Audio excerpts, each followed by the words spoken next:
এটা একটা স্কাইগ্রাম, এটা চেস্ট, এটা আপার পার্ট অফ অ্যাবডোমেন, ঠিক আছে। শোয়িং এটা কি, এই জিনিসটা, এটা ডায়াফ্রাম, এটা ডায়াফ্রাম, এটা ডায়াফ্রামের নিচে কি, ফ্রি গ্যাস আন্ডার ডায়াফ্রাম, ঠিক আছে। এটা হাওয়া কালো কালো, এটা ডায়াফ্রামের লাইন, তারপরে এটা এদিকে লিভারে দিয়ে আছে, এই যে মাঝখানে হাওয়াটা এটাকে বলে ফ্রি গ্যাস আন্ডার ডায়াফ্রাম, ঠিক আছে। ফ্রি গ্যাস আন্ডার ডায়াফ্রাম তোদের খুব কমন একটা এক্সরে, ঠিক আছে। ফ্রি গ্যাস আন্ডার ডায়াফ্রাম বা কোনো একটা পারফোরেশন খুব কমন এক্সরে। এইদিকে এগুলো স্মল বাউল শ্যাডো বা fundic shadow, fundic gas shadow. এইদিকে যেটা আছে এটা হচ্ছে classical of free gas under diaphragm, একদম সুন্দর বোঝা যাচ্ছে ছোট্ট করে ফ্রি গ্যাস আছে, ঠিক আছে। তো ফ্রি গ্যাস আন্ডার ডায়াফ্রাম আছে মানে কি হয়েছে, কেন ফ্রি গ্যাস এসছে, কোথা থেকে ফ্রি গ্যাস এসছে, পারফোরেশন হয়েছে। তাহলে স্টমাক থেকে শুরু করে আপ টিল রেকটাম যেখানেই ফুটো হোক গ্যাস আন্ডার ডায়াফ্রাম হতে পারে। তাহলে গ্যাস আন্ডার ডায়াফ্রামে আমরা পারফোরেশন হয়েছে বুঝতে পারি, কিন্তু লোকেশন কনফার্ম করা সম্ভব নয়। তার জন্য আমাদের লোকেশন কনফার্ম করতে গেলে মানে পেশেন্টকে ওটিতে নিতে হবে, এক্সপ্লোরেটরি ল্যাপারোটমি করতে হবে।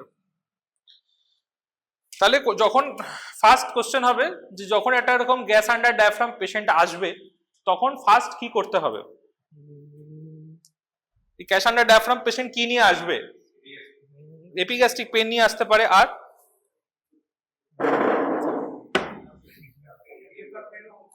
অ্যাবডোমিনাল ডিস্টেনশন, পেন ডিস্টেনশন, হাওয়া ভরছে তো পেটে, অ্যাবডোমিনাল ডিস্টেনশন হবে, ঠিক আছে। অ্যাবডোমিনাল ডিস্টেনশন হওয়ার সাথে সাথে আমাদের ইয়ে হবে, অ্যাবডোমিনাল ডিস্টেনশন, নজিয়া, ভমিটিং, এই সমস্ত কিছু এগুলো আর্লি আস্তে আস্তে হচ্ছে, হয়ে এই আস্তে আস্তে যখন এখানে কি হবে, অ্যাবডোমিনাল কন্টেন্ট যেরকম এয়ার লিক করছে সেরকম অ্যাবডোমিনাল যা বাইল বা যা ফিকাল ম্যাটার আছে সেটাও লিক করছে, লিক করে পেরিটোনিয়ামে লিক হচ্ছে। তাহলে সেখান থেকে আস্তে আস্তে পেরিটোনাইটিস, তারপরে সেপসিস, শক, এইসব কিছুতে আস্তে আস্তে প্রোগ্রেস করবে। তাহলে এই পেশেন্ট যখন তোর কাছে আসবে মোস্টলি এই পেশেন্ট পেরিটোনাইটিস থাক, অ্যাবডোমিনাল ডিস্টেনশন, নজিয়া, ভমিটিং বা পেরিটোনাইটিসের ফিচার নিয়ে আসবে। পেরিটোনাইটিস কি করে আছে কি করে বুঝবি, কি দেখে বুঝতে হয় পেশেন্টের পেরিটোনাইটিস আছে, ফিভার, অ্যাবডোমিনাল ফাইন্ডিং, কি তিনটে অ্যাবডোমিনাল ফাইন্ডিং, রিবাউন্ড টেন্ডারনেস, আর এটা হচ্ছে তোর হ্যাঁ রিবাউন্ড টেন্ডারনেস আর রিজিডিটি, ঠিক আছে, এইগুলো ফাইন্ডিং মোটামুটি।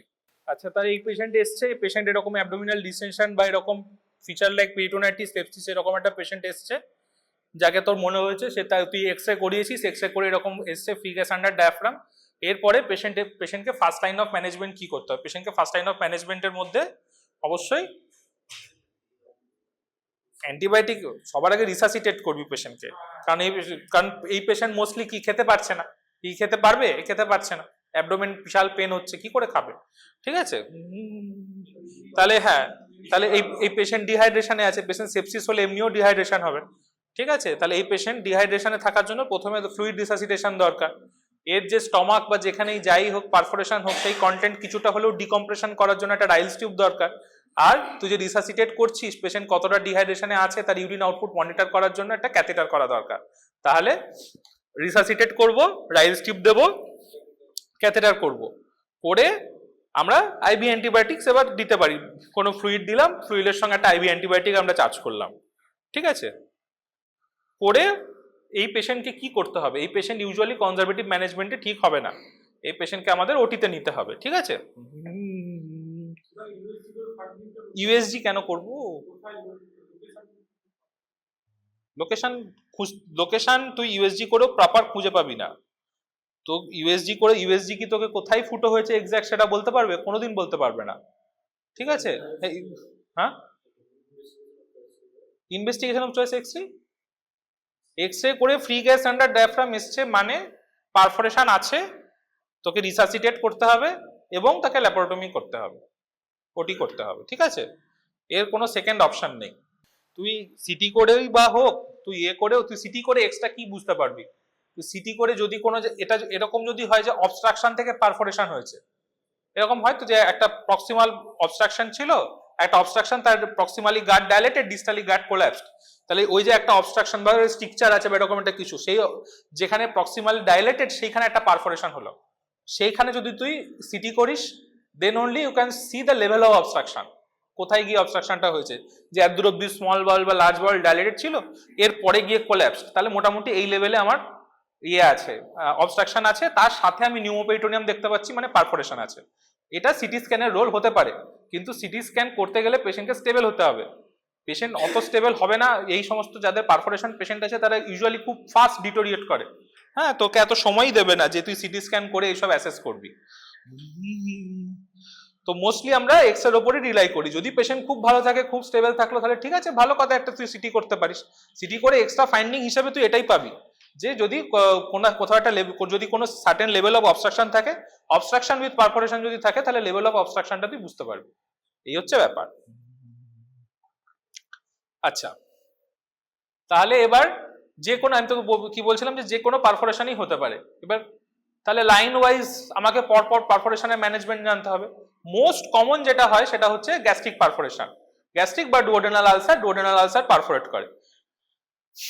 গ্যাস্ট্রিক বা ডুওডেনাল আলসারের মোস্ট কমন কজ কি? H pylori infection. ঠিক আছে, তো এইচ পাইলোরি ইনফেকশন এর সাথে গ্যাস্ট্রিক আলসারও রিলেটেড, এর সাথে ডুওডেনাল আলসারও রিলেটেড। এইচ পাইলোরি দিয়ে আর কি কি হয়? এইচ পাইলোরি কি কি ডিজিজ করতে পারে পেপটিক আলসার ডিজিজ ছাড়া?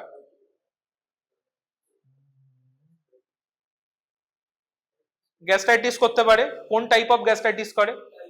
টাইপ বি গ্যাস্ট্রাইটিস করে। টাইপ এ গ্যাস্ট্রাইটিস কি? Autoimmune gastritis. ঠিক আছে, টাইপ এ হচ্ছে অটোইমিউন গ্যাস্ট্রাইটিস।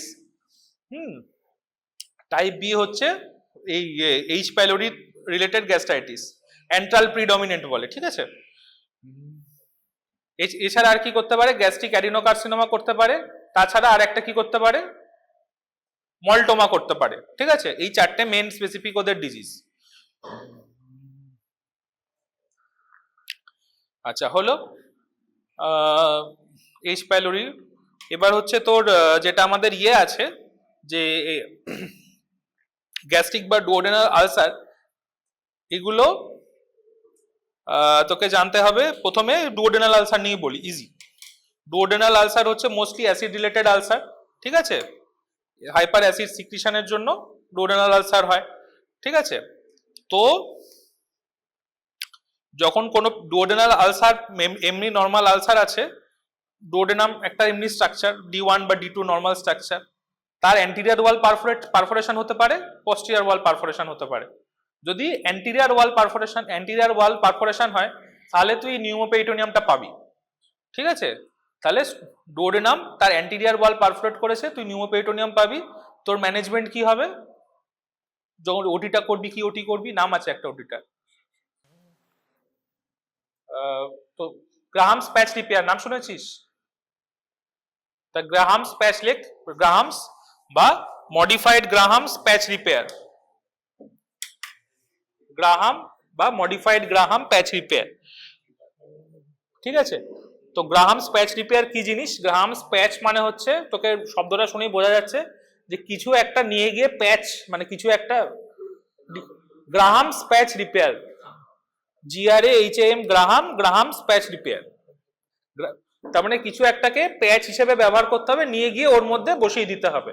এর সহজ কথা বোঝা যাচ্ছে এটুকু শুনে। তাহলে গ্রাহামস প্যাচ রিপেয়ার কি জিনিস? গ্রাহামস প্যাচ রিপেয়ার হচ্ছে, তুই আমাদের যে গ্রেটার ওমেন্টাম আছে, গ্রেটার ওমেন্টামকে অ্যাজ আ প্যাচ ইউজ করা হয়। ঠিক আছে, তার মানে গ্রেটার ওমেন্টামের একটা পার্টকে এরকম প্যাচ মতো বানিয়ে সেটাকে ওই পারফোরেশনের উপরে বসিয়ে সুচার করে দেওয়া হয়। গ্রেটার ওমেন্টামের নিজস্ব ভাস্কুলারিটি আছে, সেখান থেকে ওটা আস্তে আস্তে হিল করে যায়। এইটা হচ্ছে প্রিন্সিপাল। তাহলে এই হচ্ছে গ্রাহামস প্যাচ রিপেয়ার। এটা খুব common surgery, gas under diaphragm পেলেই তোদের গ্রাহামস প্যাচ রিপেয়ার ধরবে, গ্রাহামস প্যাচ রিপেয়ার পড়বি।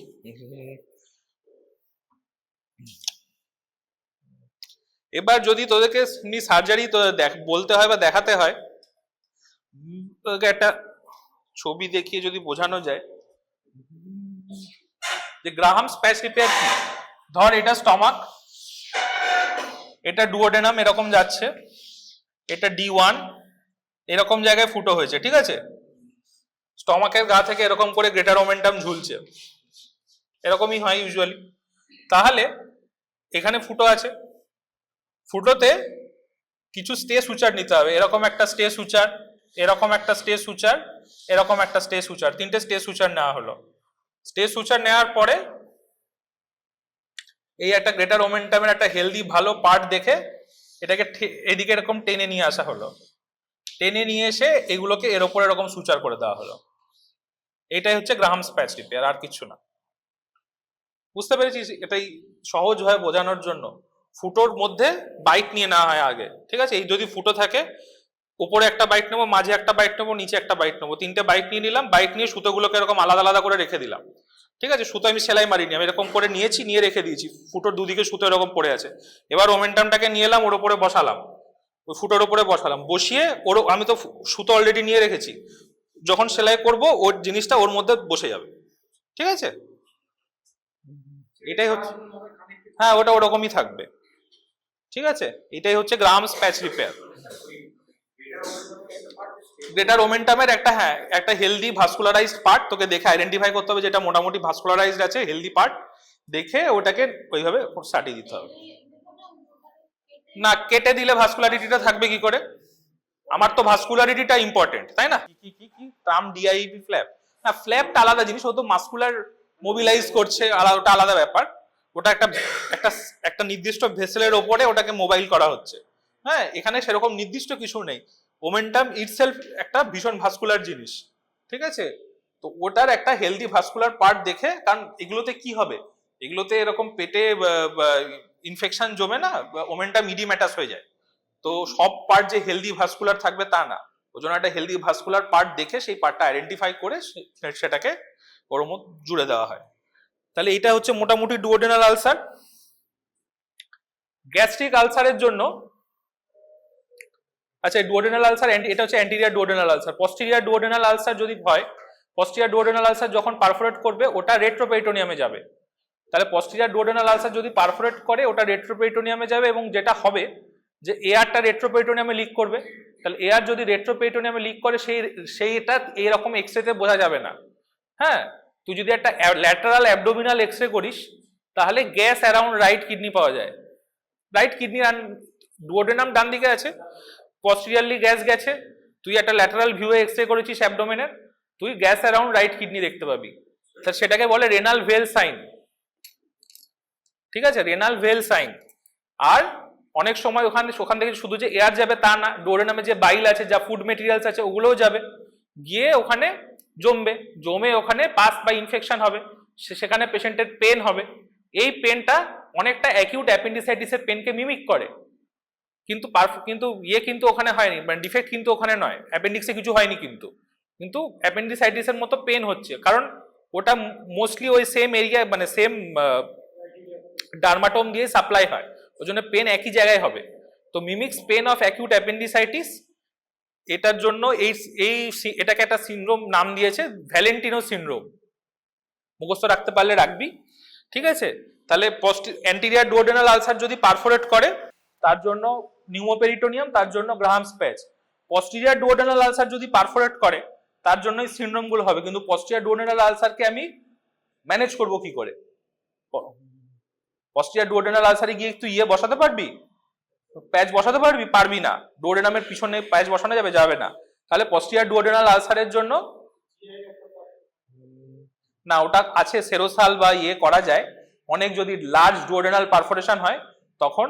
আর যদি ওমেন্টাম একদম আনহেলদি থাকে তাহলে জেজুনাল সেরোসাল প্যাচও বসানো যায়, তোদের জানতে হবে না, তোদের জন্য গ্রাহামস প্যাচ।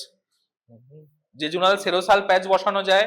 আমাদের যদি ওমেন্টাম আনহেলদি থাকে তাহলে আমাদের যে ফ্যালসিফর্ম লিগামেন্ট আছে, ফ্যালসিফর্ম লিগামেন্টকেও বসানো যায়, ঠিক আছে? অ্যাজ আ প্যাচ ইউজ করা যায়, জেজুনাল সেরোসাল প্যাচও ইউজ করা যায়, আর ইউজ করা যায়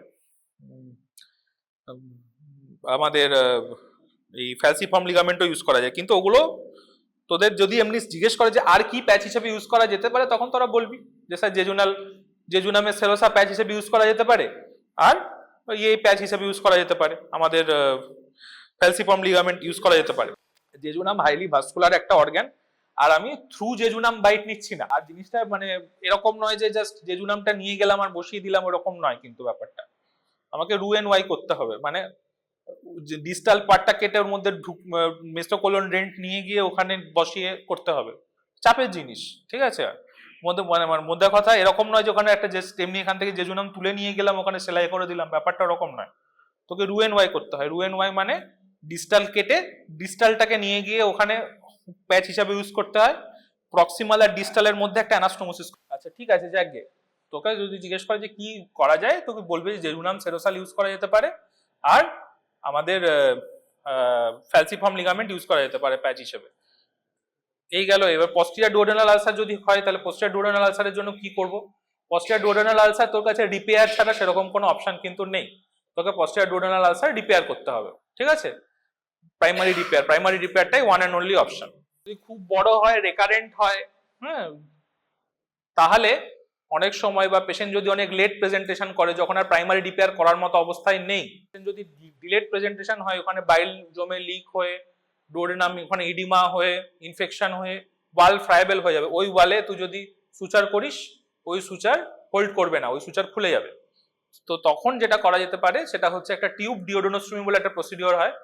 ঠিক আছে, টিউব ডিওডোনোস্টমি মানে ওই ফুটো দিয়ে একটা ফলিস ক্যাথিটার বা একটা মোটা বাডিস ক্যাথিটার পাওয়া যায়, ওটা পরিয়ে দিলি, ওটা ঢুকিয়ে ওর অ্যারাউন্ডে চারিদিকে ফলিস ক্যাথিটারটাকে সিকিউর করে দিলি, ওই ফলিস ক্যাথিটারকে অ্যাবডোমেন দিয়ে বাইরে বার করে দিলি। তাহলে কি হবে, ওইখানে যে ইয়েটা আছে ওটা আস্তে আস্তে ওই যে বাইল আছে সেটা আর পেটের মধ্যে না পড়ে ওই থ্রু ফলিস ক্যাথিটার বাইরে বেরোবে। হ্যাঁ, টি টিউবের মতনই বলতে পারিস তুই। এবার যখন পেশেন্ট আস্তে আস্তে নিউট্রিশন ইমপ্রুভ করবে, ওই আস্তে প্রথম অনেক আসবে, টি টিউবে যেরকম প্রথম অনেক আসে, কিন্তু পেশেন্ট যখন ডায়েট আস্তে আস্তে ইমপ্রুভ করবে, সেম কনসেপ্ট, ডায়েট আস্তে আস্তে ইমপ্রুভ করবে, পেশেন্টের নিউট্রিশন ইমপ্রুভ করবে, ওখান থেকে আউটপুট আস্তে আস্তে কমে যাবে। কারণ যত খাবার খাবে পেশেন্ট, বাইল জিআইটির মধ্যে তত নিজে থেকে টেনে চলে আসবে। হ্যাঁ, তো বাইরে আস্তে আস্তে কমতে আউটপুট জিরো হয়ে যাবে, তখন তুই খুলে দিবি। তাহলে তাহলে একটা বিলিয়ারি ফিস্চুলা ক্রিয়েট করা যেতে পারে। অথবা অনেকে যেটা করে সেটা হচ্ছে যে এই পারফোরেশন রিপেয়ার প্রাইমারি রিপেয়ার করে, রিপেয়ার করার সাথে সাথে একটা প্রসিডিওর করে, তার নাম হচ্ছে পাইলোডিক এক্সক্লুশন। পাইলোডিক এক্সক্লুশন ফলোড বাই গ্যাস্ট্রোজেজুনোস্টমি, এটা করা যেতে পারে। পাইলোডিক এক্সক্লুশন মানে কি? পাইলোডিক এক্সক্লুশন মানে হচ্ছে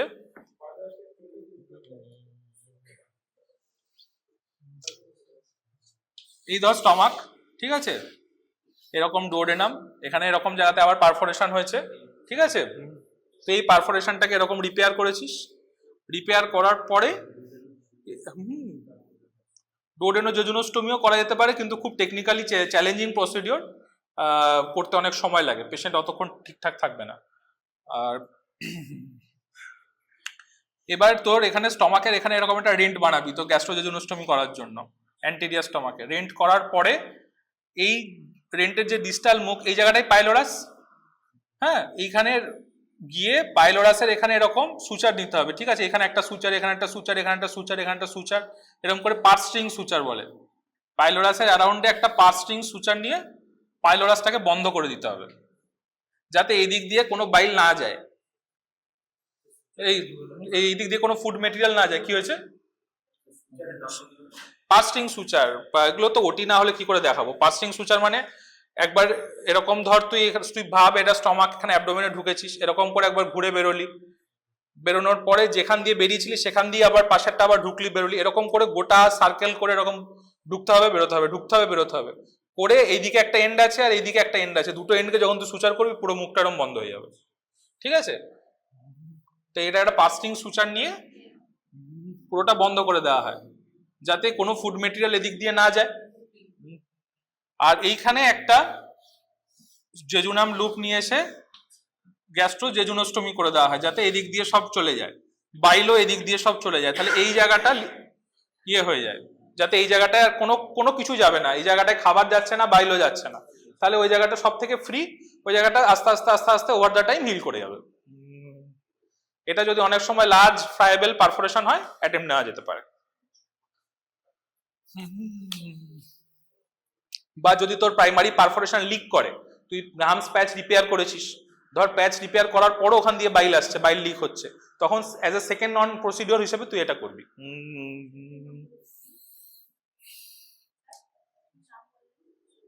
পাইলোডিক এক্সক্লুশন আর গ্যাস্ট্রোজেজুনোস্টমি, প্রাইমারি রিপেয়ার করা থাকবে, তার সঙ্গে পাইলোডিক এক্সক্লুশন করতে হবে, তার সঙ্গে গ্যাস্ট্রোজেজুনোস্টমি করতে হবে।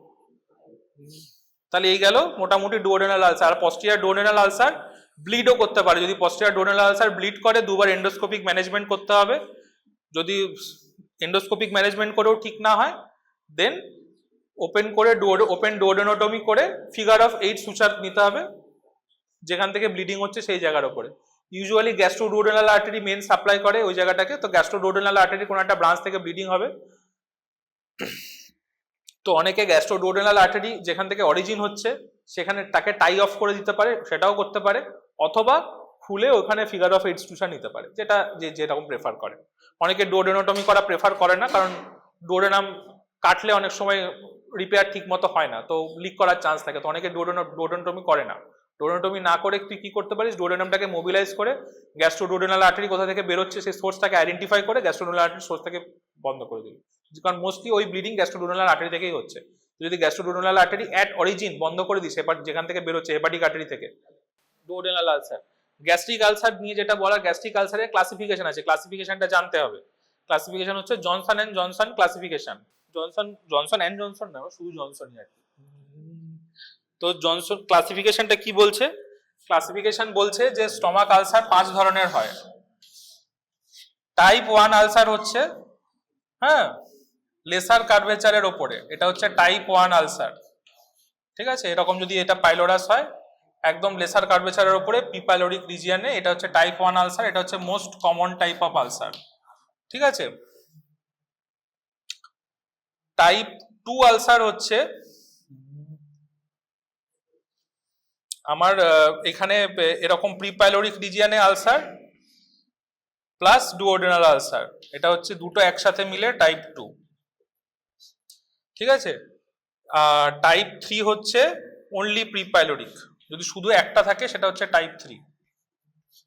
টাইপ 4 হচ্ছে high up in OG junction, এটা হচ্ছে টাইপ 4। আর টাইপ 5 হচ্ছে এনিওয়্যার এনসেড রিলেটেড। টাইপ 5 হচ্ছে এনিওয়্যার এনসেড রিলেটেড, মানে এনসেড খেয়ে যেটা হবে সেটা। এদের মধ্যে type 1 most common along lesser curvature near pyloric junction বা নিয়ার প্রিপাইলোরিক রিজিয়ন। টাইপ 2 হচ্ছে একদম যে মানে একদম অ্যান্ট্রাম রিজিয়নের ওপরে প্রিপাইলোরিক প্লাস ডুওডেনাল। টাইপ 3 হচ্ছে অনলি প্রিপাইলোরিক। টাইপ 4 হচ্ছে অ্যালং আপার মানে along the OG junction, oesophagogastric junction, upper in the stomach. আর টাইপ 5 হচ্ছে NSAID related, anywhere can be placed anywhere. তো এই হচ্ছে ক্লাসিফিকেশন। টাইপ 1 হচ্ছে মোস্ট কমন, টাইপ 2 আর টাইপ 3 এগুলো হচ্ছে high acid related, high acid related, তার মানে ইনক্রিজ অ্যাসিড সিক্রিশনের সঙ্গে এদের রিলেশন আছে। তাহলে টাইপ 2 আর এবার হচ্ছে ম্যানেজমেন্টে যখন আসবো, এবার স্টমাক আলসার নিয়ে যখন পেশেন্ট আসবে, স্টমাক আলসারের এরকম যেরকম অনেক কজ থাকে, মিরোসিভ গ্যাস্ট্রাইটিস হেনা তেনা এই সেই অনেক কিছু থেকে হতে পারে, গ্যাস্ট্রিক কার্সিনোমাও কিন্তু হতে পারে, গ্যাস্ট্রিক কার্সিনোমা থেকেও গ্যাস্ট্রিক পারফোরেশন হয়।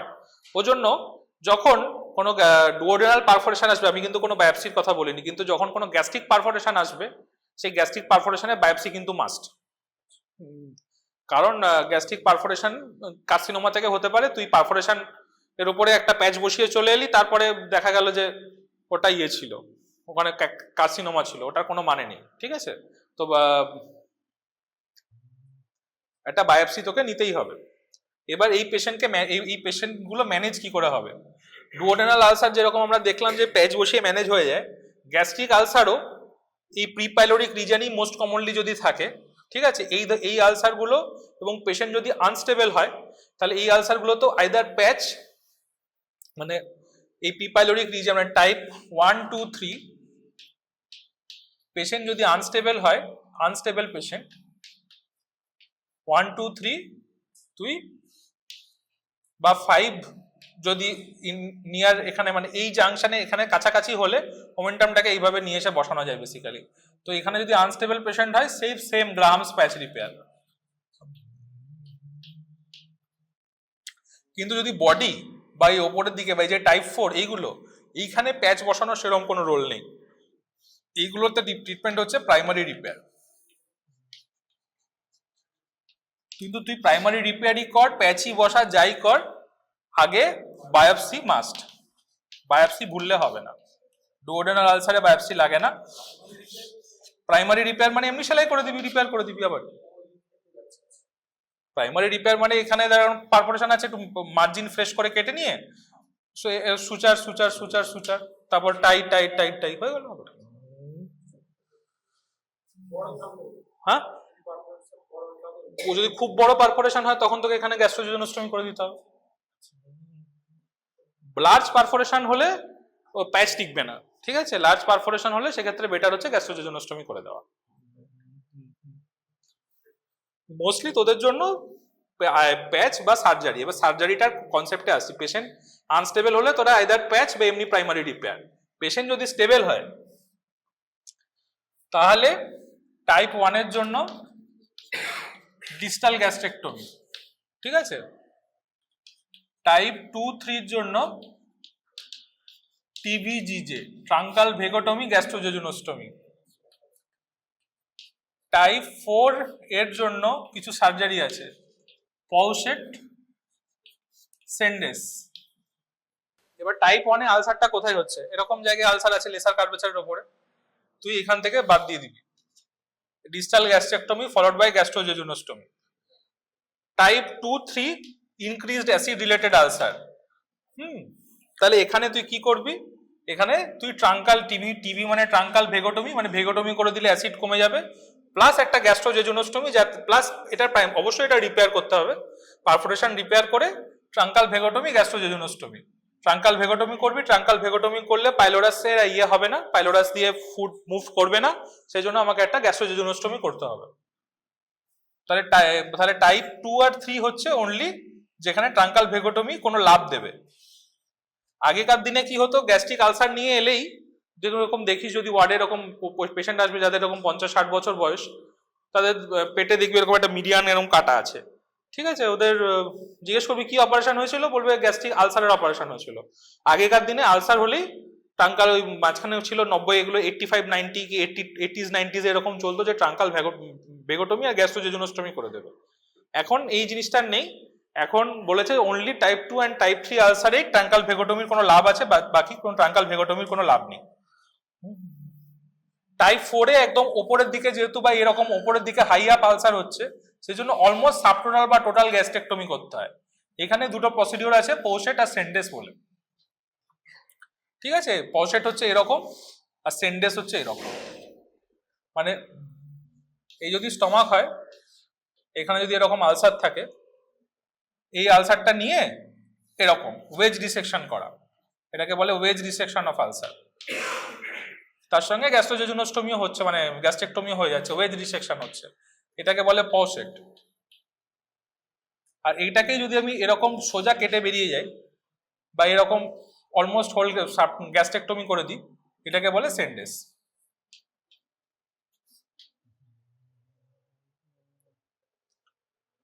এই হচ্ছে ব্যাপার। তাহলে গ্যাস্ট্রিক আলসার আর ডুওডেনাল আলসার হলো। গ্যাস্ট্রিক আর ডুওডেনামের পরে জেজুনাম হতে পারে। জেজুনাল পারফোরেশন যদি হয়, তোকে বুঝতে হবে যে জেজুনাল পারফোরেশন কেন হবে। কিছু কজ জেজুনাল পারফোরেশনের, ডাইরেক্ট ইলিশ থেকে পারফোরেশন হবে না। এইগুলো স্মল বাবেলে ইউজুয়ালি যেটা হয়, স্ট্রিকচার হয়, স্ট্রিকচারের প্রক্সিমালি পারফোরেশন হয়, অথবা তো এমনি কোনো স্ট্যাব ইনজুরি থেকে পারফোরেশন হতে পারে, হ্যানা ত্যানা এইসব তো হতেই পারে। হ্যাঁ, কজ হিসাবে যদি তুই ভাবিস তাহলে টিবি হতে পারে, কোনো ম্যালিগনেন্সি হতে পারে, স্মল বাউলের কোনো ম্যালিগনেন্সি হতে পারে, টিবি হতে পারে, অথবা টিবি হয়ে পারফোরেট করেনি কিন্তু টিবি হয়ে স্ট্রিকচার হয়েছে, স্ট্রিকচার প্রক্সিমালি ডাইলেট হয়েছে, ডাইলেট হয়ে ওই মুখে একটা পারফোরেশন হয়ে গেছে। তাহলে যদি জেজুনাম বা আইলিয়াম এগুলো যদি পারফোরেশন হয়, সেখানেও গ্যাস আন্ডার ডায়াফ্রাম হবে। সেখানে ইউজুয়ালি আমরা যদি এরকম স্ট্রিকচার থাকে বা কার্সিনোমা থাকে, তাহলে তোকে কি করতে হবে, ওইটা রিসেকশন করে অ্যানাস্টোমোসিস করতে হবে, ঠিক আছে। আর মানে অনেক সময় কি হয়, যদি মানে পারফোরেশন থাকলে তোকে ইয়ে করতেই হবে, পারফোরেশন থাকলে ওই জায়গাটা কেটে রিসেকশন এন্ড অ্যানাস্টোমোসিস। জেজুনামে মানে আইলিয়ামে অনেক সময় আইলিওস্টোমিও করা যেতে পারে। তোদের স্টোমা নিয়ে কোনো আইডিয়া আছে? স্টোমা নিয়ে কোনো আইডিয়া নেই? আচ্ছা, বাইরে বাউল বার করা হয়, যাকে তবুও এটুকু ঠিক আছে। তাহলে আমরা দেখি একটু জেজুন আইলিওস জেজুনোটো ইয়ে কি। এই হচ্ছে মোটামুটি 3 ধরনের স্টোমা তোদের জন্য। এটাকে বলে ডবল ব্যারেল স্টোমা, এটাকে বলে লুপ স্টোমা, এটাকে বলে end stoma. Double barrel stoma মানে কি, ধর আমি বলছি পেশেন্টের কোনো একটা আইলিয়াল পারফোরেশন হলো, ঠিক আছে, পেশেন্টের এক্সেসিভ কন্টামিনেশন আছে, অ্যানাস্টোমোসিস মানে হেলদি এন্ডস নেই, তো অ্যানাস্টোমোসিস করলে সেরকম টিকবে না, তো আমরা সেক্ষেত্রে স্টোমা করব। স্টোমা করার ক্ষেত্রে আমাদের অপশন কি, এরকম করে প্রক্সিমাল, আমরা আমরা ডিসেকশন করেছি, ডিসেকশন করার পর একটা প্রক্সিমাল এন্ড আছে, একটা ডিস্টাল এন্ড আছে, তাহলে প্রক্সিমাল আর ডিস্টাল এন্ডকে আমরা এইভাবে বার করে দেবো, এটাকে বলে ডবল ব্যারেল আইলিওস্টোমি।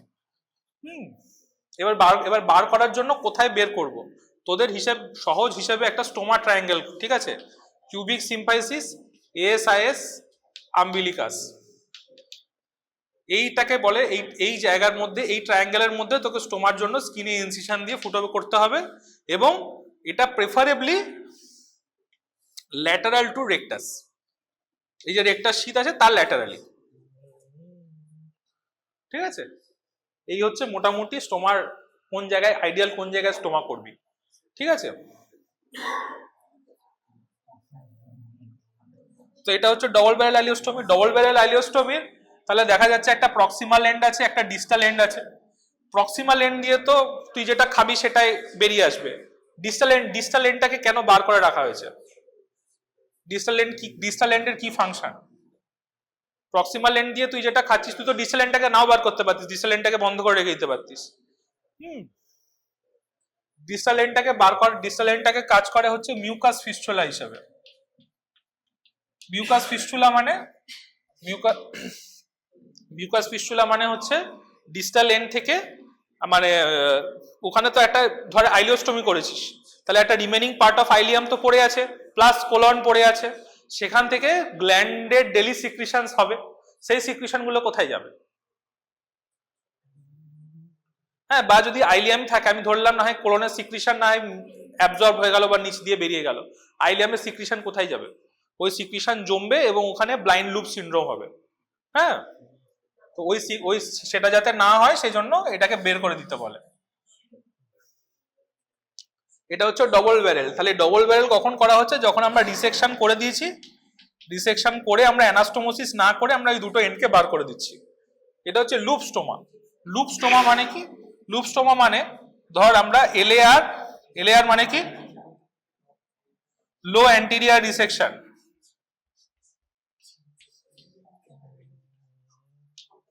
আর এপিআর লাগবে না, এলএআর বা এলএআরই ধর, হ্যাঁ, লো অ্যান্টেরিয়র ডিসেকশন, এটা একটা সার্জারি করেছি, ঠিক আছে। এতে আমরা কি করেছি? রেকটাম কেটে বাদ দিয়েছি এবং অলমোস্ট একটা, হ্যাঁ, কোলো অ্যানাল অ্যানাস্টোমোসিস করেছি। এই অ্যানাস্টোমোসিসটা খুব লো এন্ডেড অ্যানাস্টোমোসিস, তো এই অ্যানাস্টোমোসিস লিক রেট অনেক বেশি। So to protect the anastomosis আমরা এখানে একটা লুপ আইলিওস্টোমি করেছি। লুপ আইলিওস্টোমি মানে কি? আমরা আইলিয়াম ওই সেম ফুটো দিয়ে আমরা একটা লুপ অফ আইলিয়াম বের করেছি, লুপ অফ আইলিয়াম বের করে এখানে এরকম একটা আইলিয়ামে ফুটো করেছি, করে এটাকে এরকম চারিদিকে সেলাই করে দিয়েছি। তাতে কি হবে? ফুড মেটেরিয়াল যখন তুই খাবি, খেয়ে এদিক দিয়ে এসে এটা এখানে এরকম স্টোমা দিয়ে বেরিয়ে যাবে, ডিস্টালিয়ে সেরকম কিছু যাবে না। তাতে এই জায়গায় অ্যানাস্টোমোসিসটা রিলেটিভলি খাবার ফিকাল ম্যাটার কম যাবে, হিল হওয়ার চান্স বেশি ভালো হবে। তাহলে কোনো ডিস্টাল অ্যানাস্টোমোসিসকে প্রোটেক্ট করার জন্য আমরা যে অ্যানাস্টোমোসিস করি সেটাকে বলে লুপ আইলিওস্টোমি। হ্যাঁ, আর নেক্সট হচ্ছে এন্ড আইলিওস্টোমি। এই এন্ড আইলিওস্টোমি কখন, এন্ড আইলিওস্টোমি বা এন্ড কোলোস্টোমি, এন্ড আইলিওস্টোমি কখন করা হয়? যদি টোটাল প্রক্টোকোলেক্টমি করা হয়। টোটাল প্রক্টোকোলেক্টমি করলি তারপরে আমাদের কি করার কথা? আইপিএ করার কথা। আইপিএ মানে আইলিও এনাল পাউচ অ্যানাস্টোমোসিস করার কথা। কিন্তু সেটা আমি সামাও করতে পারলাম না, বা কিছু পেশেন্টের পাউচ করা ছিল হয়তো লিক করেছে, কিছু একটা এরকম হয়েছে, বা আমি পাউচ করতে পারছি না, বা পাউচাইটিস হয়েছে, এরকম কোনো প্রবলেমের জন্য এই একটা এন্ড ক্লোজ অ্যাবডোমেনের মধ্যে আছে আর একটা এন্ডই অনলি বেরিয়ে আছে, এটা হচ্ছে এন্ড স্টোমা। এন্ড স্টোমার একটা এক্সাম্পল হচ্ছে হার্টম্যানস প্রসিডিওর। হার্টম্যানস প্রসিডিওর কি? হার্টম্যানস প্রসিডিওর হচ্ছে ধর কোনো লেফট হেমিকোলেক্টমি বা অ্যান্টিরিয়ার রিসেকশন বা সিগময়েড ভলভুলাসের জন্য সিগময়েড রিসেকশন, এসব কিছু করার পরে ডিস্টাল যে পার্টটা আছে সেটাকে বন্ধ করে অ্যাবডোমেনের মধ্যে রেখে দেওয়া এবং প্রক্সিমাল যে কোলনটা আছে সেটাকে স্টোমা হিসেবে বের করে দেওয়া। ঠিক আছে, এটাকে বলে হার্টম্যানস প্রসিডিওর, এটা অনেক সময়ই করা হয়। ঠিক আছে, ইমার্জেন্সিতে একটা খুব ইজি প্রসিডিওর হচ্ছে হার্টম্যানস প্রসিডিওর। তাহলে এই হচ্ছে মোটামুটি তোদের 3 ধরনের স্টোমা, তোদের এইটুকু স্টোমা বলতে পারলেই হবে। তাহলে জেজুনাম বা আইলিয়ামে পারফোরেশন হতে গেলে মোস্ট কমন যেটা লাগবে সেটা হচ্ছে কোনো কার্সিনোমা, টিবি থেকে এমনি পারফোরেশন, টিবি থেকে স্ট্রিকচার হয়ে তার প্রক্সিমালি পারফোরেশন, বা কোনো কার্সিনোমা থেকে হয়ে অবস্ট্রাকশন হয়ে পারফোরেশন, বা কোনো স্ট্যাব ইনজুরি বা এরকম কিছু গানশট ইনজুরি, এইসব মোস্টলি এইগুলো করেই স্মল বাওয়েল পারফোরেশন হয়। অথবা আরেকটা হয় টাইফয়েড থেকে আইলিয়াল পারফোরেশন হয়। ঠিক আছে, টাইফয়েড কজেস আইলিয়াল পারফোরেশন। তো এই সমস্ত পারফোরেশনে যদি গাটের কন্ডিশন ভালো থাকে, you can perform resection anastomosis. Even ছোট পারফোরেশন হলে অনেক সময় প্রাইমারি রিপেয়ারও করা হয়। ঠিক আছে, প্রাইমারি রিপেয়ারও করা যেতে পারে। বড় পারফোরেশন হলে অ্যানাস্টোমোসিস, রিসেকশন অ্যানাস্টোমোসিস করে দেয়। কিন্তু আমাদের যদি হয়, যদি গাট আনহেলদি থাকে বা সুসার করার মতো না, ইডিমেটাস আছে, তখন অনেক সময় স্টোমা করতে হতে পারে। জেজুনামের ক্ষেত্রে আমরা স্টোমা প্রেফার করি না, তার কারণ হচ্ছে যদি জেজুনাম থেকে যে স্টোমার আউটপুটটা হবে সেটা অনেক বেশি। তুই ভাব, সাপোজ তুই খাবার খেয়েছিস, খাবারটা তো থ্রু স্মল বাওয়েল ডাইজেশন হতে হতে অ্যাবজর্পশন হতে হতে যাচ্ছে। তো আমি যদি জেজুনামেই তোর খাবারটা এরকম খাবারের প্যাটার্ন বাইরে বের করে দিই, তো জেজুনামের পরে তো আর তোর অ্যাবজর্পশনই হচ্ছে না। তাহলে একটা হাই অ্যামাউন্ট অফ তুই যেটা খাবি প্লাস এটা যে বাইল আসবে, 1 থেকে 1.5 লিটার বা 2 লিটার বাইল আসবে, গোটাটা দিয়ে বেরিয়ে যাবে। তাহলে সেক্ষেত্রে তোর ম্যাল নিউট্রিশন হবে, পেশেন্ট আস্তে আস্তে রোগা হয়ে যাবে, পেশেন্টের হজম হবে না। তো সেক্ষেত্রে আমরা চেষ্টা করি জেজুনামের ক্ষেত্রে অ্যানাস্টোমোসিস মোস্টলি করে দেওয়ার। আইলিয়াম হলে আমরা অনেক সময় সেফলি স্টোমা করে দিতে পারি, কারণ আইলিয়ামে একটু ওজন কমবে কিন্তু পেশেন্টের অত খারাপ অবস্থা হবে না। ঠিক আছে, কারণ আইলিয়াম আস্তে আস্তে অনেকটাই অ্যাবজর্পশন হয়ে যায় to maintain a good life. হ্যাঁ, একটা স্মল বাওয়েল লেন্থ মোটামুটি 100 সেন্টিমিটার মতো পাওয়া গেলে আমাদের আর কিছু সেরকম ভাবতে হয় না। 100 সেন্টিমিটার থেকে উপরে যদি বাওয়েল লেন্থ, মানে যদি পারফোরেশন, মানে আমরা স্মল বাওয়েলের হিসেব গুনি হচ্ছে ডুওডেনোজেজুনাল ফ্লেক্সার থেকে। ডুওডেনোজেজুনাল ফ্লেক্সার থেকে যদি মোর দেন 100 সেন্টিমিটার হয়ে যায় তাহলে আর লাগে না, আমার মানে অ্যানাস্টোমোসিস না করলেও খুব একটা যে এফেক্ট করবে তা না। শর্ট বাওয়েল সিন্ড্রোম হওয়ার জন্য স্মল বাওয়েলের লেন্থ মোর দেন 100 সেন্টিমিটার হলে আমরা শর্ট বাওয়েল সিন্ড্রোম আমরা অ্যাভয়েড করতে পারবো। ঠিক আছে, 2 থেকে 3 মাসের মধ্যে রিভার্স করা যায়। ঠিক আছে, 6 সপ্তাহ, হ্যাঁ ইউজুয়ালি আমরা আইডিয়ালি চেষ্টা করি 3 মান্থসের মধ্যে সব ঠিক করে দেওয়ার। কিন্তু অ্যাজ আর্লি যদি পেশেন্টের জেজুনাম আমরা স্টোমা করলাম ধর কোনো কারণে, তো আমরা চেষ্টা করি as early as possible 6 to 8 উইক্সের মধ্যে রিভার্সাল করে দেওয়ার, কারণ না হলে পেশেন্ট টিকতে পারবে না। আর ম্যাল নিউট্রিশন যদি হবে পেশেন্টের, তুই সেটাকে আটকাতেও পারবি না। ম্যাল নিউট্রিশন হলে কি হবে, হাইপোঅ্যালবুমিনেমিয়া হবে। হাইপোঅ্যালবুমিনেমিয়া হলে তুই পরে যখন অ্যানাস্টোমোসিস করবি সেই অ্যানাস্টোমোসিসটাও হিল হওয়ার চান্স কম। তো অ্যাজ আর্লি অ্যাজ পসিবল পেশেন্টকে একটু সেপসিস ঠিক করে, পেশেন্টকে একটু হিমোডাইনামিক্যালি স্টেবল করে, হ্যাঁ অ্যাজ আর্লি 4 to 6 উইক্সের মধ্যেও করে দেওয়া যায়, কোনো সমস্যা নেই। এই গেল স্মল বাওয়েলে এরকম করা যায়। স্মল বাওয়েলের পরে আমাদের যেটা আসবে সেটা হচ্ছে অ্যাপেন্ডিক্স নিয়ে আমাদের জানা খুব দরকার। অ্যাপেন্ডিক্সে যদি পারফোরেশন হয় তাহলে কি গ্যাস আন্ডার ডায়াফ্রাম হবে? অ্যাপেন্ডিক্স তো খুব ছোট্ট অর্গান, অ্যাপেন্ডিকুলার পারফোরেশন নিয়ে গাদা পেশেন্ট আছে, তাদের কি গ্যাস আন্ডার ডায়াফ্রাম থাকে? কারণ অ্যাপেন্ডিক্সের মোস্ট কমনলি অ্যাপেন্ডিক্স টিপ বা বডিতে পাইয়ে পারফোরেট করে। এই হচ্ছে অ্যাপেন্ডিক্স, এটা টিপ, বডি, বেস। টিপ বা বডিতে এখানেই মোস্ট কমনলি পারফোরেশনটা থাকে। তো টিপ বডিতে যদি পারফোরেশন হয় গ্যাস আন্ডার ডায়াফ্রাম হবে না। যদি বেস হয়, বেসে কি আছে, সিকাম আছে, তাহলে যদি এরকম বেসের কাছে পারফোরেশন হয় তখনই গ্যাস আন্ডার ডায়াফ্রাম থাকবে। তাহলে কোনো পেশেন্ট ধর একটা ইউএসজি রিপোর্ট আছে যেখানে বলেছে অ্যাপেন্ডিকুলার বেস পারফোরেশনও, বুঝতে পেরেছে, ভালো কথা, অ্যাপেন্ডিকুলার বেস পারফোরেশন আছে, তার সাথে তুই একটা এক্সরে করে গ্যাস আন্ডার ডায়াফ্রাম পেয়েছিস, তাহলে তোকে বুঝতে হবে যে পেশেন্টের অ্যাপেন্ডিকুলার বেস পারফোরেশন আছে। অ্যাপেন্ডিকুলার বেস পারফোরেশন খুব খারাপ, কারণ অনেক সময় যদি অ্যাপেন্ডিকুলার বেস আনহেলদি থাকে তাহলে আমার এই মানে শুধু অ্যাপেন্ডেক্টমি করলে হবে না। টিপ আর বডি পারফোরেশনে আমরা অনলি অ্যাপেন্ডেক্টমি করে বেঁচে যাব।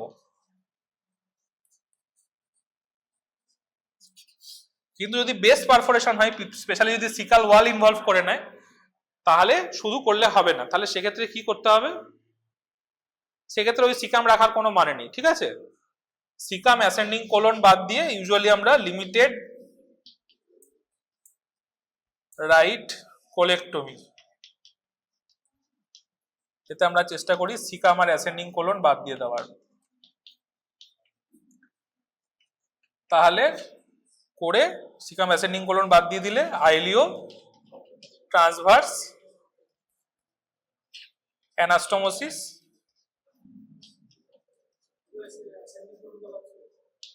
অ্যাসেন্ডিং কোলন ইউজুয়ালি নেক্রোটিক হয়ে যায়, যদি না হয় তুই নাও বাদ দিতে পারিস। আইলিও ট্রান্সভার্স বা আইলিও অ্যাসেন্ডিং অ্যানাস্টোমোসিস করতে হয়। মোদ্দা কথা ওই আনহেলদি সিকাম রাখা যাবে না, ঠিক আছে? এবার অ্যাসেন্ডিং কোলনের সঙ্গে আইলিয়ামের অ্যানাস্টোমোসিস করা রিলেটিভলি টাফ, করা যায় কিন্তু রিলেটিভলি টাফ। লোকে প্রেফার করে আইলিও ট্রান্সভার্স অ্যানাস্টোমোসিস করে দিতে একবারে। তাহলে এই হচ্ছে অ্যাপেন্ডিক্সের পারফোরেশনের ব্যাপার। অ্যাপেন্ডিক্সের পরে যদি কোলনে আসো, কোলনে কেন পারফোরেশন হবে? কোলনে ওই সেম কনসেপ্ট, কোনো ইয়ে থেকে পারফোরেশন হতে পারে, আমাদের কোনো স্ট্যাব ইনজুরি, গান ইনজুরি, হেনা তেনা এই সমস্ত থেকে পারফোরেশন হতে পারে, ঠিক আছে? অথবা মোস্টলি যেটা হয় কার্সিনোমা, ধর কোন ডিস্টাল কার্সিনোমা হলো, কার্সিনোমা হয়ে সেই কার্সিনোমাটা পারফোরেট করলো, অথবা যদি লেফট সাইডেড কোলনে ধর কার্সিনোমা হলো, লেফট সাইডেড কার্সিনোমা অবস্ট্রাকশন নিয়ে প্রেজেন্ট করে, তাহলে হিউজ একটা অবস্ট্রাকশন হয়, কোলন হিউজলি ডাইলেটেড হয়ে পারফোরেট করে গেল। সিগময়েড কোলনে কি হতে পারে? সিগময়েড ভলভুলাস হয়ে গ্যাংগ্রিন হয়ে পারফোরেট করে গেল। এইগুলো পারফোরেশন হিসেবে প্রেজেন্ট করতে পারে। যদি রাইট সাইডেড কোলনে পারফোরেশন প্রেজেন্ট করে, তুই রাইট হেমিকোলেক্টমি করবি, যদি অবশ্যই প্যাথোলজি রাইট সাইডেড কোলনে থাকে। টক্সিক মেগাকোলন তো আলসারেটিভ কোলাইটিসে, তো হ্যাঁ ওখানেও পারফোরেট করতে পারে। পারফোরেট করলে তখন তোকে টোটাল কোলেক্টমি করতে হবে, আলসারেটিভ কোলাইটিসও কজ।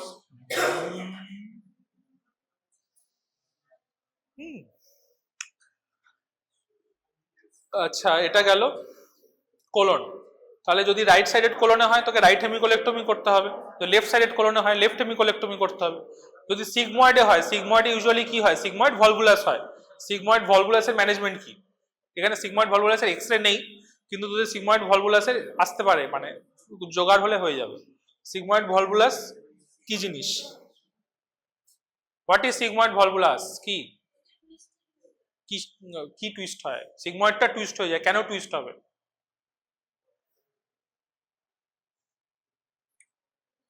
যারা old aged patient, mobile, non mobile, old age, mostly bedridden, এই সমস্ত পেশেন্ট যারা আছে তারা মোস্টলি বেড রিডেন, তারা ডেলি স্টুল টুল পাস করে না, শুয়ে থাকে, ঠিক আছে? তো এই সমস্ত পেশেন্টদের সিগময়েড কোলন আস্তে আস্তে ফিকাল ম্যাটার দিয়ে লোড হয়। লোড হতে হতে হতে হতে প্লাস আর একটা প্যাথোলজি লাগে যে সিগময়েড কোলনের লং মেসেন্ট্রি আছে। তো সিগময়েড কোলনের mesentery long, plus sigmoid colon আমাদের ইয়ে হয়েছে, মানে স্টুল দিয়ে লোড হচ্ছে আস্তে আস্তে, এরকম লোডেড আর লং মেসেন্ট্রিওয়ালা সিগময়েড কোলন নিজের অ্যাক্সিসের ওপরে রোটেট করে যায়। কি রোটেশন হয়? সিগময়েডে মনে রাখবি, সিগময়েডে অ্যান্টি ক্লকওয়াইজ। সিকাম যদি হয়, সিকাল ভলভুলাস যদি হয়, সিকামেও ভলভুলাস হয়, রেয়ার, ঠিক আছে? সিকাল ভলভুলাস হচ্ছে ক্লকওয়াইজ, সিগময়েড ভলভুলাস হচ্ছে অ্যান্টি ক্লকওয়াইজ। তাহলে এখানে ভলভুলাস হচ্ছে মানে ওর অ্যাক্সিসের ওপরে রোটেট করে যাচ্ছে। অ্যাক্সিসের ওপরে রোটেট করে গেলে কি সমস্যা হচ্ছে? এটাকে বলে ক্লোজ লুপ বা ব্লাইন্ড লুপ অবস্ট্রাকশন। প্রক্সিমালটাও বন্ধ, ডিস্টালটাও বন্ধ, এরকম নিজের অ্যাক্সিসে রোটেট করে বসে আছে। প্লাস অ্যাক্সিসে রোটেট করার জন্য আস্তে আস্তে ওর ভাস্কুলারিটিও কমে যাচ্ছে। তাহলে প্রক্সিমাল ডিস্টাল বন্ধ, ওর নিজের মাঝখানটা হিউজলি ডাইলেটেড হয়ে যাবে, হিউজলি ডাইলেটেড হয়ে এবং ভাস্কুলারিটি কমে গিয়ে আস্তে আস্তে আস্তে আস্তে কালো হয়ে গ্যাংগ্রিনাস হয়ে পারফোরেট করবে। এবার সিগময়েড ভলভুলাস যদি আর্লি প্রেজেন্টেশন হয়, তাহলে আমাদের রিসেন্ট লাইন অফ ম্যানেজমেন্ট হচ্ছে যে আর্লি সিগময়েডোস্কোপিক ডিকম্প্রেশন করা, আর্লি সিগময়েডোস্কোপিক ডিকম্প্রেশন করা এবং করে একটা ইমার্জেন্সি প্রসিডিওরকে ইলেকটিভ প্রসিডিওরে কনভার্ট করা। তার মানেটা কি? এই সমস্ত পেশেন্টগুলো ইউজুয়ালি তো খুব পেশেন্ট, খুব খারাপ গোছের পেশেন্ট, কারণ মোস্টলি শুয়ে থাকে, ওল্ড এজেড, ওঠে না, এদের বিভিন্ন রকমের ডায়াবেটিক প্রবলেম থাকতে পারে, কার্ডিয়াক প্রবলেম থাকতে পারে। তুই যদি এদেরকে ইমার্জেন্সি ওটি করিস, এদের মর্টালিটি রেট অনেক হাই। হ্যাঁ, তো এই জন্য কি চেষ্টা করা হয়, যদি না নেক্রোসিস হয়ে থাকে বা পেরিটোনাইটিসের ফিচার থাকে, একটা আর্লি সিগময়েডোস্কোপিক ডিকম্প্রেশন করা হয়। ডিকম্প্রেশন করলে ওই সময়ের জন্য ভলভুলাসটা ঠিক হয়ে গেল। দেন নেক্সট সেটিংয়ে, ইলেকটিভ সেটিংয়ে একটু হিমোডাইনামিক্যালি স্টেবল করে, একটু কন্ডিশন অপটিমাইজ করে, দেন তোকে রিসেকশন, সিগময়েড তোকে রিসেকশন করতেই হবে। সেটা আইদার তুই ইলেকটিভ কর বা তুই ইমার্জেন্সি কর। কিন্তু যদি পেশেন্টের কন্ডিশন ঠিকঠাক থাকে, যদি পেরিটোনাইটিস না থাকে, এ সমস্ত কোনো পেরিটোনাইটিস না থাকে বা এক্সেসিভ টক্সিক ফিচার যদি না থাকে, তাহলে আর্লি সিগময়েডোস্কোপিক ডিকম্প্রেশন করে পেশেন্টকে পরে ওটিতে নেওয়া যায়। কিন্তু যদি পারফোরেশন হয়ে গিয়ে থাকে, এক্সেসিভ অ্যাবডোমিনাল ডিস্টেনশন, এই সমস্ত কিছু হয়ে গিয়ে থাকে, বা বোঝা যাচ্ছে যে পেশেন্ট শকে যাচ্ছে, সেপসিসে যাচ্ছে, তখন তোকে ইমার্জেন্সি ওটি করতে হবে। ইমার্জেন্সি ওটি ইউজুয়ালি কি করা হয়, যদি আমরা কোল্ডে করি, তাহলে কোল্ডে কি হচ্ছে, কোল্ডে আমরা দেখছি যে আমরা সিগময়েডের আর্লি ডিকম্প্রেশন করে দিচ্ছি, তার মানে সিগময়েডটা রিলেটিভলি হেলদি আছে, তাহলে সেখানে সিগময়েড রিসেকশন করে রেকটামের সঙ্গে ডিসেন্ডিং কোলন অ্যানাস্টোমোসিস করে দেওয়া যায়। ঠিক আছে, করে ইউজুয়ালি একটা এরকম বললাম প্রোটেক্টিভ লুপ আইলিওস্টমি, ওখানে ওই ইউজুয়ালি আমরা কোলনের ওখানে যদি লেফট সাইডেড কোলন বা লোয়ার রেকটাম এই সমস্ত জায়গায় অ্যানাস্টোমোসিস করি, অনেক সময় আমরা একটা গার্ডিং লুপ আইলিওস্টমি করে দিই টু প্রোটেক্ট দ্য অ্যানাস্টোমোসিস, কারণ ওই জায়গার ভাস্কুলারিটি খুব একটা ভালো না, তো কোলন খুব একটা ভালো হিল করে না, তো এমনি অ্যানাস্টোমোসিস রেখে দিলে লিক রেট অনেক বেশি, তো অনেকে প্রেফার করে একটা অ্যানাস্টোমোসিস করে একটা প্রক্সিমাল আইলিওস্টমি করে দিতে, নেক্সট সেটিং এ আইলিওস্টমি রিভার্সাল করে দেবে, হয়ে গেল। এইবার যদি দেখা যায় যে গাটের কন্ডিশন খুবই খারাপ, অ্যানাস্টোমোসিস নেওয়ার মতো নয়, তাহলে কি করা যায়, তাহলে যেটা সার্জারিটা করে সেটা নাম হচ্ছে হার্টম্যানস প্রসিডিওর। হার্টম্যানস প্রসিডিওর মানে সিগময়েড থেকে রিসেকশন করে দিল, পুরো সিগময়েড কোলনটাকে, রেকটামের ওই এন্ডটাকে বন্ধ করে দিল, আর প্রক্সিমাল যে ডিসেন্ডিং কোলনটা আছে, ডিসেন্ডিং কোলনটাকে স্টোমা হিসেবে বের করে দিল, এটাকে বলে হার্টম্যানস প্রসিডিওর। ঠিক আছে, হ্যাঁ, ওপেন স্টোমা মানে, হ্যাঁ মানে ওখান দিয়ে স্টুল আসবে, ওটাই স্টোমা, ওটাই স্টুল আসবে।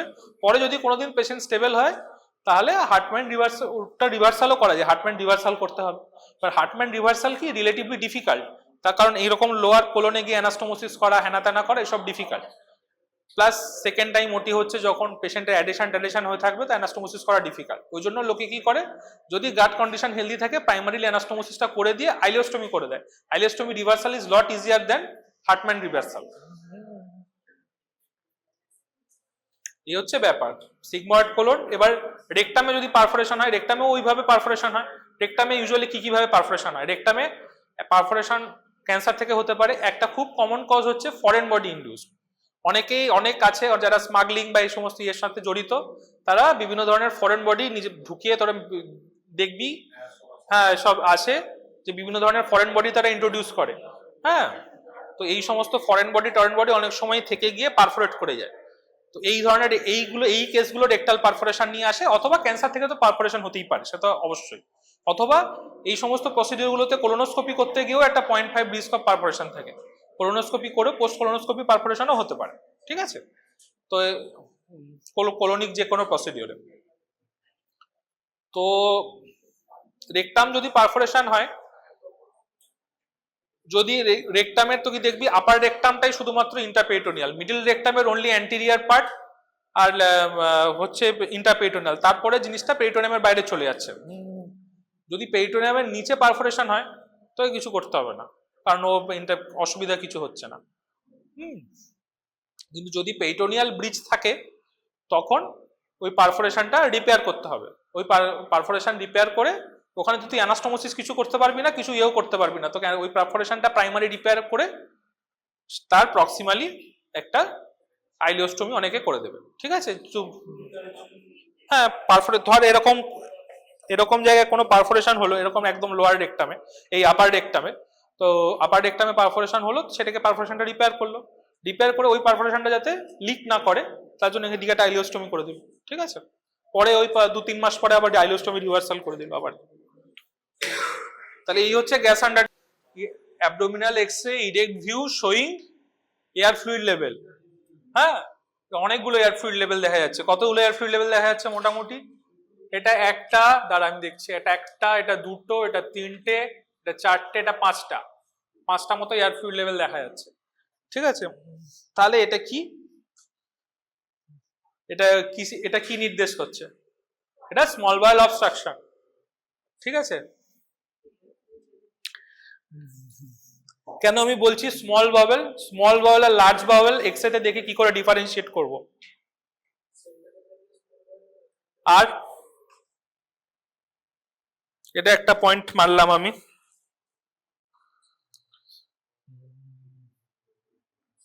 ডায়ামিটার, স্মল বাওয়েল কত হলে স্মলার ডায়ামিটার হবে রিলেটিভলি, কোলন যদি অবস্ট্রাকশন হয় রিলেটিভলি বড় ডায়ামিটার হবে। কতর বেশি স্মল বাওয়েল ডায়ামিটার হলে তাকে স্মল বাওয়েল অবস্ট্রাকশন বা স্মল বাওয়েল ডাইলেশন বলা যেতে পারে। একে বলা হয় 3 সেন্টিমিটার। ঠিক আছে, রুল আছে এটা 369 rule. 3 centimetre is for small bowel, 6 centimetre is for large bowel, আর 9 ইজ ফর সিকাম। ঠিক আছে, কারণ সিকাম নিজেই একটা এরকম ফোলা স্ট্রাকচার, তো সিকামের জন্য ডায়ামিটারটা বড় রাখা। স্মল বাওয়েলে কি এখানে কি দেখা যাচ্ছে? এখানে কমপ্লিট ভালভস দেখা যাচ্ছে। ঠিক আছে, এটাকে বলে কি বার্ড ফেদার অ্যাপিয়ারেন্স, বা আর একটা নাম হচ্ছে ভালভস অফ কার্করিং। এই ভালভগুলো, এগুলোকে বলে কমপ্লিট ভালভ আছে। ঠিক আছে, ভালো করে যদি এক্সরেটা দেখিস একদম কমপ্লিট ভালভ আছে। ঠিক আছে, এরকম যদি এক্সরেটা দেখিস, এক্সরেতে এরকম ফুল লেন্থ এরকম ভালভ আছে। ঠিক আছে, ডিরেক্ট লেখা আছে এখানে এপিপিএ ম্যাটার করে না। ঠিক আছে, এই যে এখান থেকে এইটা হচ্ছে একটা ফুল এরকম ভালভ আছে, পাশে এরকম ফুল ভালভ আছে, এখানে যদি দেখিস এরকম ফুল ভালভ আছে, প্রত্যেকটা ভালভই ফুল। ঠিক আছে, এগুলোকে বলে ভালভস অফ কার্ক রিং। এটা ডিটারমাইন করে যে এটা small bowel obstruction, specifically jejunal obstruction. ঠিক আছে, আইলিয়াল এর ক্ষেত্রে কি হয়? ফিচারলেস লুপ অফ আইলিয়াম, আইলিয়ামে কোনো ফিচার থাকে না। তাহলে যদি এরকম কিছুই না দেখা যায়, শুধু একটা সিম্পল স্মল বাওয়েল ডাইলেটেড মনে হচ্ছে, যার ডায়ামিটার কম, স্মল বাওয়েলের মতো লাগছে, সেন্ট্রালি লোকেটেড, কিন্তু কোনো ফিচার নেই, সেটা আইলিয়াম। যেখানে এরকম ফুল ভালভস দেখা যাচ্ছে সেটা হচ্ছে জেজুনাম। আর যদি ইনকমপ্লিট হস্টেশনস থাকে, ইনকমপ্লিট ভালভস থাকে, প্লাস পেরিফেরাল লোকেটেড হয়, প্লাস লার্জ ইন ডায়ামিটার হয়, সেটা হচ্ছে কোলন। ঠিক আছে, এই হচ্ছে ব্যাপার। এবার হচ্ছে তোকে বুঝতে হবে স্মল বাওয়েল অবস্ট্রাকশন হলো, লার্জ বাওয়েল অবস্ট্রাকশন হলো। হ্যাঁ, এবার এই একটা পেশেন্ট এরকম অবস্ট্রাকশন নিয়ে এসছে, কি করতে হবে? সেম পারফোরেশনের ক্ষেত্রে যা বলেছিলাম, যে এই একই জিনিস পারফোরেশনের ক্ষেত্রে যা বলেছিলাম সেরকম এখানে সেম। পেশেন্ট এলে প্রথম পেশেন্টকে রিসাসিটেট করো, রাইলস টিউব করো ডিকম্প্রেশন করার জন্য, রিসাসিটেট করলে ইউরিন আউটপুট মনিটর করার জন্য ক্যাথিটার করো। ঠিক আছে, এই ধরনের পেশেন্টের কি ফিচার নিয়ে আসবে? পেশেন্টের পেন অ্যাবডোমেন হবে, পেশেন্টের ডিস্টেনশন হবে, নজিয়া ভমিটিং, এসব কিছু একই মোটামুটি সেম প্রোফাইলেই চলবে। ঠিক আছে, শুধু মানে একটা পেনের নেচারের ডিফারেন্স হবে। ঠিক আছে, পারফোরেশনের পেশেন্টের যে পেনটা হবে সেটা একদম একটা সিভিয়ার ডাল একিং একটা পেন, মানে একটা মানে কি বলবো, ডাল একিং পেন, সিভিয়ার পেন। ওই পেন একদম প্রচন্ড ব্যথা, এবং একটা ডিফিউজ একটা জুড়ে অ্যাবডোমিন জুড়ে ব্যথা। কিন্তু হ্যাঁ, এই পেন হচ্ছে কলিকি পেন। ঠিক আছে, এই পেন এখানে এটা হচ্ছে পেনের নেচারের ডিফারেন্স। এই পেন হবে কলিকি পেন। এই পেশেন্ট কলিকি পেন হওয়ার জন্য মানে এত বেশি ব্যথায় লাফাবে বেসিক্যালি। ঠিক আছে, তো শটফট করবে, প্রচন্ড ব্যথা হবে। কিন্তু ওর যে ডিফিউজ পেন, ওর ডিফিউজ পেনে কি এমন হয়ে গেছে, ও মুভমেন্ট করলে ব্যথা হবে। যার পারফোরেশন হয়ে গেছে সে মুভমেন্ট করলেই ব্যথা হবে, তো সে এমনি শুয়ে থাকবে, সে জানে আমি নড়লেই ব্যথা। ঠিক আছে, আর তাহলে কোনো অবস্ট্রাকশন, মানে এরকম একটা পেশেন্ট যার তুই সাসপেক্ট করছিস যে অবস্ট্রাকশন বা পারফোরেশন আছে, তো সে যদি ব্যথায় এরকম শুয়ে থাকে, মুভমেন্ট না করে, বা বলছে যে নড়লেই ব্যথা হচ্ছে, তাহলে ধরতে হবে তার পারফোরেশন হয়েছে।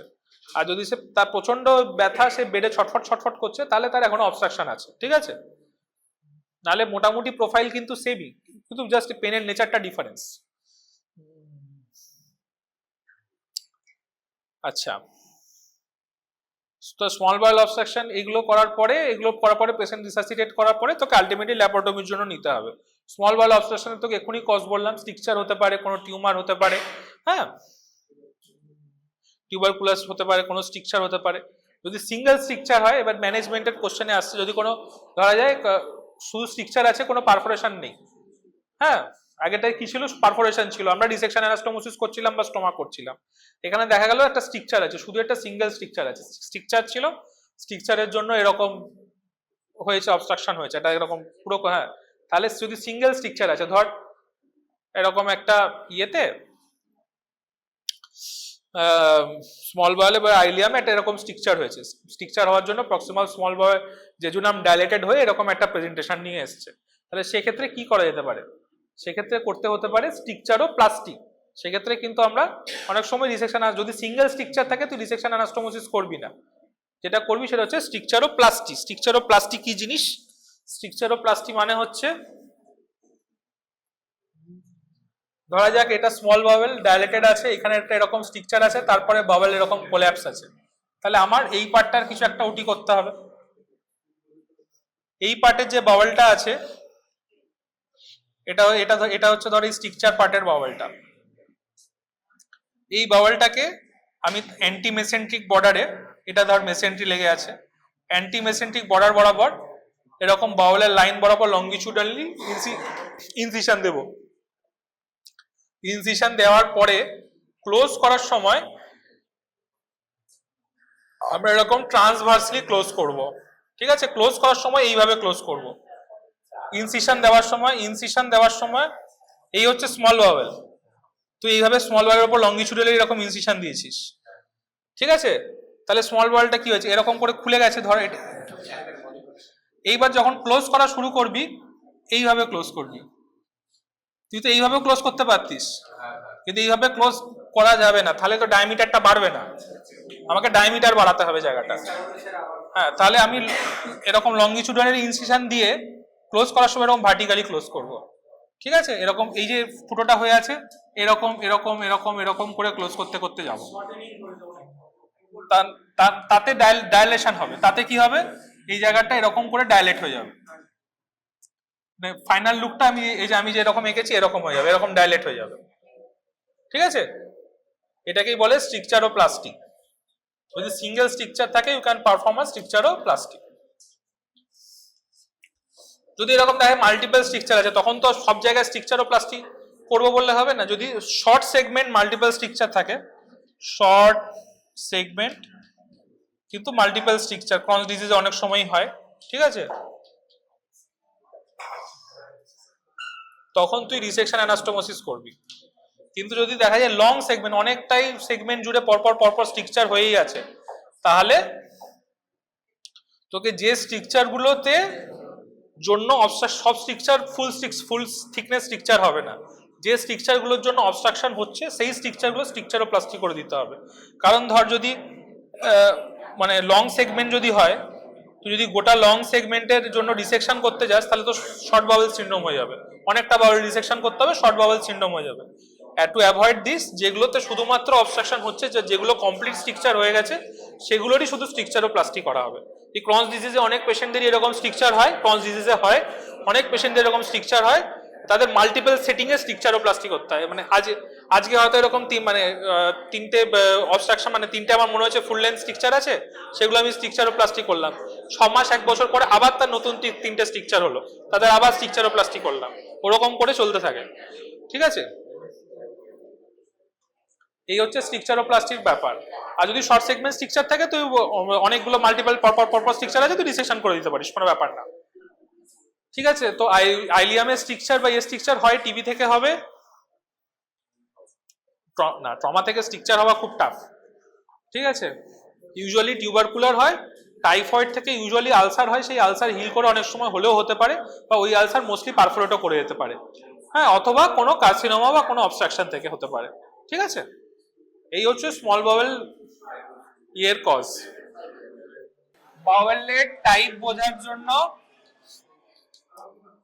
সুপাইন এক্সরে মোস্ট প্রেফারেবল, এটা আমি ইরেক্ট নিয়ে এসেছি একটা, ঠিক আছে? বাওয়েল টাইপ, ডাইলেশন, এইসব বোঝার জন্য সুপাইন এক্সরে মোস্ট প্রেফারেবল। হ্যাঁ, ইরেক্ট এক্সরেতে কনফার্ম অবস্ট্রাকশন আর নাম্বার অফ এয়ার, মানে কনফার্মেশন অফ অবস্ট্রাকশন আর number of air fluid level. হ্যাঁ, যদি কম এয়ার ফ্লুইড লেভেল থাকে তাহলে অনেক সময় সাব অ্যাকিউট অবস্ট্রাকশন বলে একটা জিনিস হয়, সেটাও হয়। ঠিক আছে, ইনকমপ্লিট এয়ার ফ্লুইড লেভেল থাকে। হ্যাঁ, এয়ার ফ্লুইড লেভেল কি, এয়ার ফ্লুইড লেভেল এরকম একটা জিনিস। ঠিক আছে, তুই দেখলি এরকম একটা জিনিস এখানে ইটসেলফ এই এক্সরেতেই আছে। হ্যাঁ, এই এক্সরে এই যে জিনিসটা আছে এটা একটা ইনকমপ্লিট এয়ার ফ্লুইড লেভেল, এটা কমপ্লিট নয়, এগুলো কমপ্লিট। ঠিক আছে, এটা ইনকমপ্লিট, এইটা ইনকমপ্লিট। তো এরকম ইনকমপ্লিট যদি থাকে তাহলে তো তুই বলতে পারবি না যে কমপ্লিট অবস্ট্রাকশন আছে, ওটাকে অ্যাকিউট অবস্ট্রাকশন বলে না, ওটাকে একটা টার্ম কমিয়ে নিয়ে আসে, ওটাকে সাব অ্যাকিউট অবস্ট্রাকশন বলে।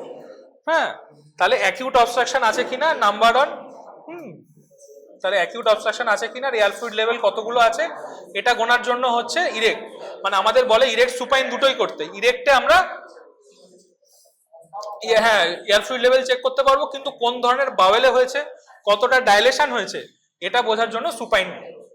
আর নেক্সট হচ্ছে একটা লাস্ট জিনিস যেটা বলার, কতটা ডাইলেশন হয়েছে,